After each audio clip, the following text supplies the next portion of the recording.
Hi guys, good morning. So dito kami ngayon, napadaan kami sa kakilala ng kasama ko. So dito mukhang maganda yung paligid ng bahay nila. Napakasimple lang. Mukhang maganda ditong tambayan. So nandito kami, yung kasama ko, kakilala niya yung may-ari dito.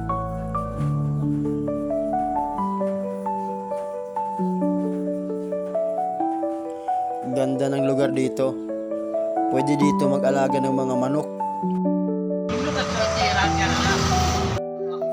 Masarap dito magluto ng gulay na gabi. Sige to ya. Ikaw boss. Balik